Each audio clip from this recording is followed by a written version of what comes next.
नमस्कार. मी भाऊ तोरसेकर. तुम्ही बघत आहात प्रतिपक्ष. मित्रांनो, वंचित बहुजन आघाडी आणि काँग्रेस या दोन पक्षांचं मुंबईत महापालिका निवडणुकीच्या निमित्ताने ज्या यशस्वी वाटाघाटी झाल्या आणि त्यांनी युती करून एकत्रित लढवायचं ठरवलंय, हे मला आवडलेलं आहे. आणि आवडले त्याचं कारण सांगतो की मी भाजपचा समर्थक आहे आणि म्हणून भाजपचा अशा मतविभाजनातून फायदा होणार आहे, त्यामुळे मी खुश झालो हा आरोप माझ्यावर होऊ शकतो, करायला हरकत नाही. पण मुद्दा असा असतो मित्रांनो की एक ठराविक मुठभर माणसं निवडून यावीत, यासाठी पक्षाचा सामान्य कार्यकर्ता जो असतो त्याचा बळी द्यायचा का हा प्रश्न असतो. कारण अलीकडल्या काळात आपण एक गोष्ट बघितलेली आहे की निवडून येणारे आपली आपली चंगळ करतात, कार्यकर्त्यांच्या अंगावर चार तुकडे टाकतात आणि कार्यकर्त्याला राजकारणात सार्वजनिक जीवनात येऊन सुद्धा कुठलंही भवितव्य नसतं. राजकारणात आलेला कुठलाही कार्यकर्ता असो, प्रामुख्याने लोकशाही व्यवस्थेमध्ये प्रत्येक कार्यकर्त्याला कधी ना कुठची तरी लहान मोठी निवडणूक लढवायची इच्छा आकांक्षा असते. आपल्याला संधी मिळाली तर आपण असं असं बदलू, तसं तसं बदलू, असे विचार डोक्यात असतात.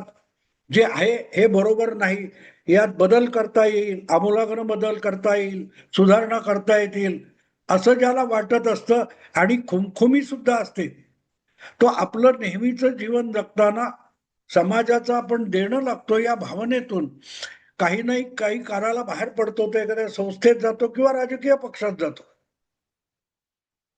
आणि म्हणूनच अशा महापालिका, नगरपालिका वगैरे निवडणुका असतात, त्यामध्ये पक्षाचे किती लोक निवडून येतात यापेक्षाही त्या त्या पक्षातल्या कार्यकर्त्यांना प्रत्यक्ष जनतेच्या जी भावना आहे तिला सामोरं जाण्याची किती संधी मिळते यावर मी त्या पक्षाचं राजकीय यश अपयश मानत असतो. एक साधा विचार करा. 1984 मध्ये भारतीय जनता पक्षाच्या फक्त 2 जागा लोकसभेत निवडून आल्या होत्या आणि त्याची राजीव गांधींनी खिल्ली उडवलेली होती. ये 2 या 3 हो गए. 400 पेक्षा अधिक जागा तेव्हा राजीव गांधींनी जिंकल्या होत्या. त्याला 40 वर्ष झाली. पण त्याच काँग्रेसची अवस्था आज काय बघा. आणि त्याचं एकमेव कारण असं आहे की आपल्या पक्षातल्या कार्यकर्त्यांना अधिकाधिक पक्षासाठी, भूमिकेसाठी आणि विचारासाठी राबण्याची आणि वाहून घेण्याची जी संधी असते ती नाकारली गेली. 4 मुठभर नेते मोठे झाले आणि बाकीचा पक्ष चाचपडत बसला. पक्षाचं काम गल्ली बोळातून, गाव खेड्यातून, मोहल्ल्यातून वाढवणं, याला पक्षाचा विस्तार म्हणतात.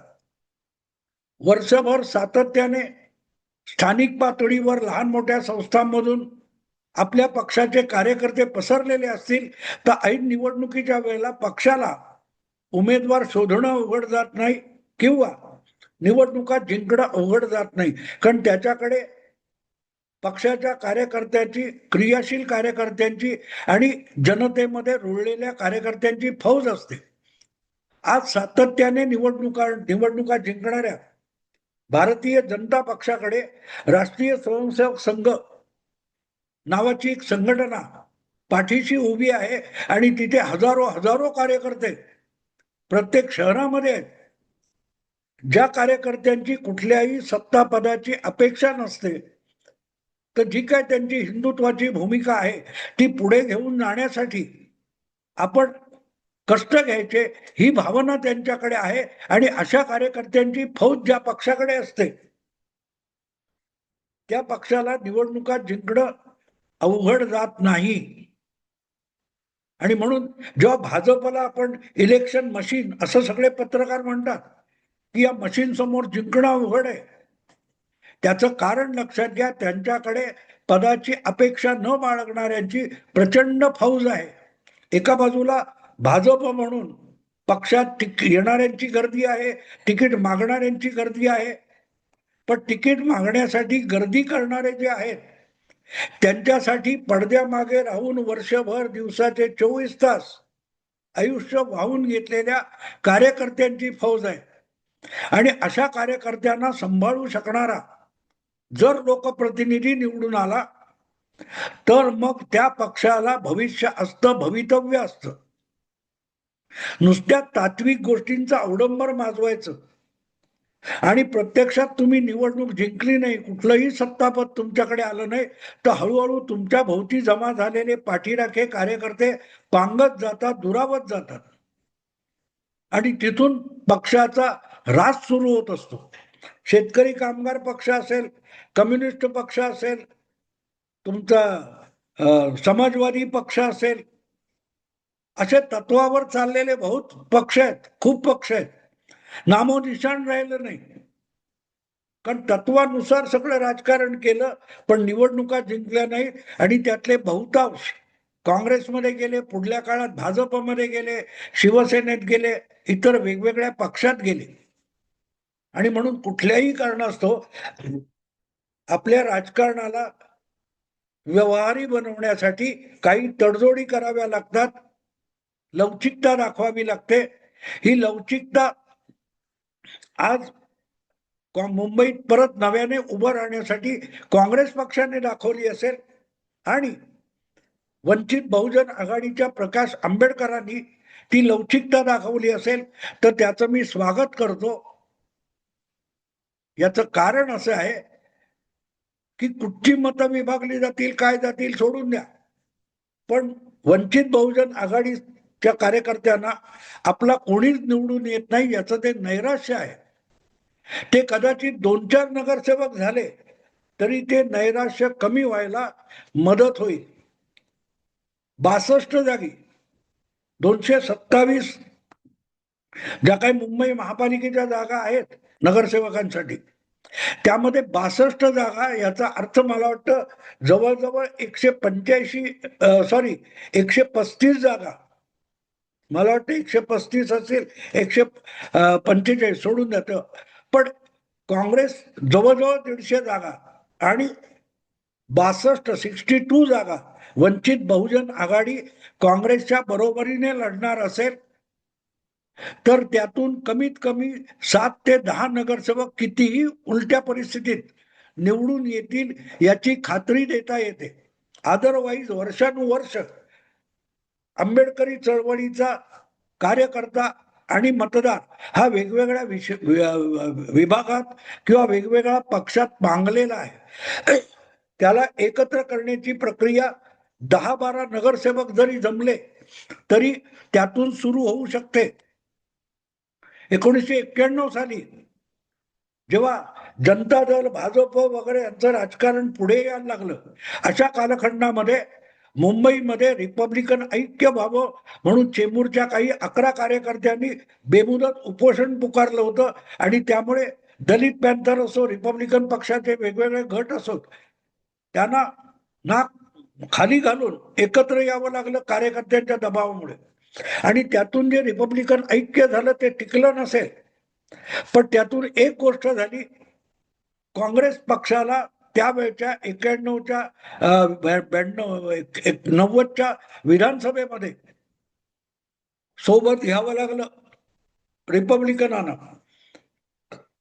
रासू गवई किंवा प्रकाश आंबेडकर हे बाजूला पडले तरी शरद पवारांनी रामदास आठवले यांना हाताशी धरलं आणि मला वाटतं त्यांना 12 का 16 विधानसभेच्या जागा दिल्या होत्या, सगळ्या पडल्या. मुंबईमध्ये चंद्रकांत हांडोरे चेंबूरमधून पराभूत झाले होते, पण त्यामध्ये पहिल्यांदा या 10-12 आंबेडकरी उमेदवारांना, रिपब्लिकन रामदास गटाच्या 10-12 उमेदवारांना फाईट करू शकतील, संघर्ष करू शकतील अशी मतं मिळाली आणि त्यातून आत्मविश्वास त्यांचा वाढला. नंतर आलेल्या 92च्या महापालिका निवडणुकीमध्ये दयानंद मस्के, चंद्रकांत हांडोरे म्हणून 11 का 12 महापालिकेमध्ये नगरसेवक निवडून आले होते रिपब्लिकन रामदास आठवले गटाचे. आज त्यापैकी रामदास आठवले हे केंद्रात मंत्री आहेत, तर चंद्रकांत हंडोरे पुढे काँग्रेस पक्षात गेले, आज राज्यसभेत जाऊन बसलेत, आमदार होते, महाराष्ट्रात मंत्री सुद्धा होते. हे मी एवढ्यासाठी सांगतोय की सततचं अपयश पचवणं नेत्यांना सोपं असतं, कार्यकर्त्यांना सोपं नसतं. कार्यकर्त्याला निदान आपला एक नेता कुठल्या तरी सत्ता पदावर बसलाय आणि त्याच्या आधाराने आपल्याला छोटी मोठी कामं लोकांची करून घेता येतील आणि लोकांचा विश्वास संपादन करता येईल, ही अपेक्षा असते. आणि ती अपेक्षा पूर्ण करायची तर कुठल्याही कसल्याही तडजोडी करून आपल्या कार्यकर्त्यांना रणांगणात उतरवायचं आणि लढवय्या बनवायचं आणि त्यातले काही जिंकून आले या कार्यकर्त्यांच्या नगरपालिका जिल्हा परिषद पातळीवर तरी फार मोठं काम होत असतं. आणि वंचितने मला वाटतं यावेळेला ते घेतले, लोकसभा विधानसभेच्या वेळेला अवास्तव हट्ट करून महाविकास आघाडीमध्ये वंचित बहुजन आघाडी समाविष्ट होऊ शकली नाही. त्याची कारणं वेगवेगळी असतील.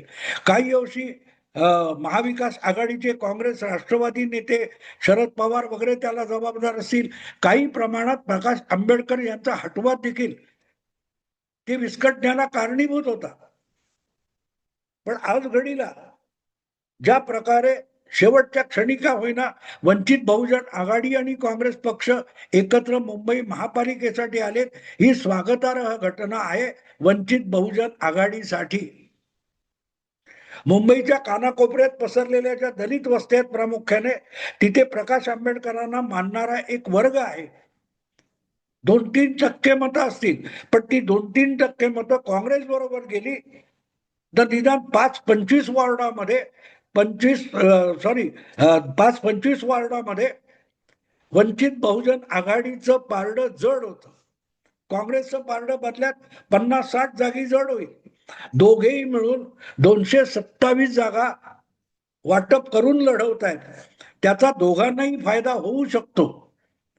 काँग्रेसला तो फायदा 50-60 जागी मिळणार असेल तर वंचित बहुजन आघाडीला निदान 15-20 जागी तरी वॉर्डामध्ये त्याचा फायदा मिळेल. आणि हे एकत्र केलं तर ते संख्या छोटी होत नाही. जवळजवळ 80-85 वॉर्डामध्ये ही आघाडी जर वजनदार होणार असेल तर ते संख्या 85 ही संख्या जवळजवळ 1/3 महापालिकेच्या जवळ जाते. आणि यातून किती निवडून येतील मला माहित नाही, पण 5-6 कमीत कमी यावेत एवढी अपेक्षा मी बाळगतो. असं मला वाटतं की वंचित बहुजन आघाडीचे काँग्रेसच्या पाठिंब्यावर 5 तरी नगरसेवक येऊ शकतात. आणि 5 नगरसेवकांचा गट मुंबईमध्ये असणं याचा अर्थ 25-30 किंवा आता लढणार आहेत 62 वॉर्ड, त्या 62 वॉर्डामध्ये वंचित बहुजन आघाडीला आपल्या कार्यकर्त्यांचा एक चांगला दमदार घोळका तयार करता येईल. आणि त्या बळावर मुंबईत वंचित बहुजन आघाडी हा एक दखलपात्र पक्ष होऊ शकेल. राज ठाकरे यांना उद्धव ठाकरे यांनी अक्षरशः शरणागत झाल्यासारखं सोबत घेतलंय. याचं कारण राज ठाकरे यांच्याकडे 7% मतं आहेत. मला आता आकडे नेमके माहिती आहेत, पण वंचित बहुजन आघाडीकडे मुंबईमध्ये सुद्धा 4-5% मतं असू शकतात. कमीत कमी कदाचित 5% असतील, मला नेमकं माहित नाही.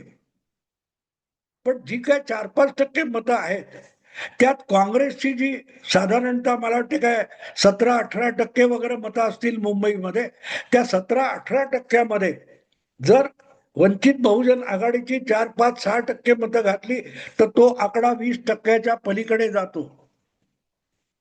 मुंबईमध्ये 20% पुढचा आकडा, याचा अर्थ कमीत कमी 1/3 वॉर्डामध्ये दोन्ही बाजूचे पक्ष एकमेकाला पूर्णपणे प्रामाणिक मदत करणार असतील तर त्यांची पारडी जड होतात आणि ते टक्करमध्ये येतात. याचा अर्थ 80-85 जागा जिंकतील असं मी बिलकुल म्हणत नाही. पण काँग्रेसची आजच्या विसर्जित महापालिकेमध्ये 31 जागा होत्या, वंचितच्या एकाच दुसऱ्या होत्या की नाही मला माहित नाही. पण दोघांच्या मिळून जर 40-50 नगरसेवकांचा एक गट तयार होत असेल मुंबई महापालिकेत तर ती फार मोठी मारलेली मजल असेल. कारण काँग्रेस सुद्धा इतका मनगळलेला आहे की राज ठाकरेंना सोबत घेण्यासाठी उद्धव ठाकरे यांनी लोकसभा विधानसभेतली काँग्रेसची साथ सोडली आहे. त्याचं कारण नेमकं हेच आहे की काँग्रेसपेक्षा राज ठाकरे सोबत घेतलं तर आपला राजकीय फायदा होईल, अधिक संख्येने नगरसेवक निवडून येतील, याकडे उद्धव ठाकरे यांचा डोळा आहे. वंचित बहुजन आघाडीला हे दाखवावं लागेल. मला वाटतं 2019च्या निवडणुकीमध्ये 2019च्या निवडणुकीमध्ये संभाजीनगर या मतदारसंघातून वंचित बहुजन आघाडीच्या पाठिंब्यामुळे ओवायसीचा देशातला दुसरा खासदार निवडून आला, इम्तियाज जलील. ही ताकद लक्षात घ्या. ओवायसी यांची ताकद कमी आहे, पण जिथे आपली ताकद आहे तिथे ते ज्यांच्याशी युती आघाडी करतात त्यांचाही फायदा होतो, हे विसरू नका.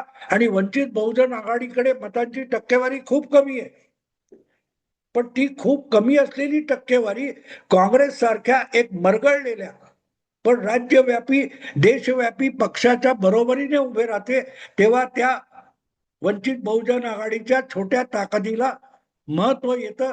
याचं कारण वंचित बहुजन आघाडी ही वंचितांची आहे, पण काँग्रेस पक्षाकडे गांधीजींपासून स्वातंत्र्य चळवळीपासून चालत आलेलं एक संचित आहे. आणि म्हणून या अखेरच्या क्षणी मुंबईत महापालिका निवडणुकीसाठी जी आघाडी तयार झालेली आहे ती तिसरी आघाडी आहे. एका बाजूला भाजप आणि शिवसेना यांची भरभक्कम आघाडी आहे. ते जिंकणार याविषयी माझ्या मनात शंका नाहीये, पण त्यांच्याशी तितक्या ताकदीने टक्कर देणं ठाकरे बंधूंची जी ठाकरे युती आहे ती तेवढं पूर्णपणे टक्कर देईल असं मला वाटत नाही. आणि जर ही तिसरी आघाडी झालेलीच आहे आणि ती तेवढ्या ताकदीने मैदानात उतरली तर भाजपचा विजय सरळ साफ आहे. पण भाजपला हरवायचं यासाठी वंचित बहुजन आघाडीने त्याग करावा, काँग्रेसने त्याग करावा, ही अपेक्षा ठाकरे बंधूंनी करू नये. कोणीतरी दुसऱ्याच्या मतं खाल्ली म्हणून आमचा पराभव झाला ही तक्रार करता येणार नाही. कारण प्रत्येक पक्ष जेव्हा स्थापन होतो आणि चालवला जातो तेव्हा त्यांना निवडणुका लढवायच्याच असतात आणि त्यांचं समाधान करून त्यांना तुम्ही सोबत घेऊ शकत नसाल तर त्यांनी आमची मतं खाल्ली असं म्हणू नका. ज्या अर्थी त्यांचा उमेदवार पडण्याची शक्यता असताना सुद्धा मतदार त्यांना मतं देत असतो, याचा अर्थ साधा सरळ आहे की मतदाराला त्या पक्षाला म्हणजे वंचित बहुजन आघाडी असो किंवा काँग्रेस असो त्यांनाच मतं द्यायची असतात. त्यांनी निवडणूक लढवायची नाही आणि ठाकरे बंधूंनी जिंकायचे असं म्हणून चालणार नाही. अजितदादा यांचा जो राष्ट्रवादी पक्ष आहे त्याची मुंबईमध्ये शिंदे आणि फडणवीसांबरोबर युती झालेली नाही, ते सुद्धा स्वतंत्र निवडणुका लढवणार आहेत. अबू आझमीचा समाजवादी पक्ष ओवायसी वेगळे लढणार आहेत, पण त्यांचा पक्ष आहे तर त्यांनी लढवायचं ना. का तर तुम्ही जिंकला पाहिजे, का तर तुम्ही भाजप, ते पण भाजप विरोधी आहेत. आणि म्हणून संचित काँग्रेस आणि वंचित बहुजन आघाडी यांची युती मला स्वागतार्ह वाटते. ते भाजपला हरवणार नाहीत, पण त्यांच्या पक्षातल्या कार्यकर्त्यांना नव्या उमेदीने आपापल्या वॉर्डामध्ये आपल्या पायावर उभं राहण्यासाठी ताकद मिळू शकेल यात शंका नाही. ते नव्हतं म्हणूनच काँग्रेसचा आधीच्या महापालिकेतला गटनेता रवी राजा हा काँग्रेस सोडून भाजपत गेला. हा पळापळीचा जो लोंढा आहे तो थांबवायचा असेल तर अशी कुठली तरी युती करून पळणाऱ्यांना थांबवणं अगत्याचं होतं आणि तो शहाणपणा काँग्रेसने दाखवलाय. वंचित बहुजन आघाडीने आपल्या कार्यकर्त्यांना पायावर उभं करायचं ठरवलं तर त्याचं एक राजकीय विश्लेषक म्हणून मी स्वागत करतो. आवडलं लाईक करा, शेअर करा आणि प्रतिपक्षाला सबस्क्राईब करा. नमस्कार.